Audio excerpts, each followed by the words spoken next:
सिंधुदुर्गातील आंबोली चौकुळ परिसरामध्ये पट्टेरी वाघाचं दर्शन झालंय।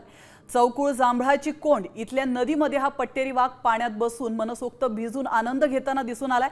काही तरुण या ठिकाणी फिरण्यासाठी गेले होते आणि त्यावेळी त्यांनी या वाघाला कॅमेऱ्यात कैद केलाय।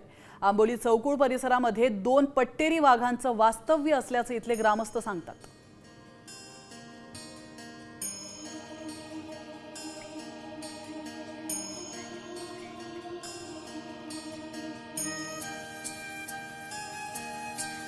सिंधुदुर्गातील आंबोली चौकुळ परिसरामध्ये पट्टेरी वाघाचं दर्शन झालंय। चौकुळ जांभळाची कोंड इथल्या नदीमध्ये हा पट्टेरी वाघ पाण्यात बसून मनसोक्त भिजून आनंद घेताना दिसून आलाय।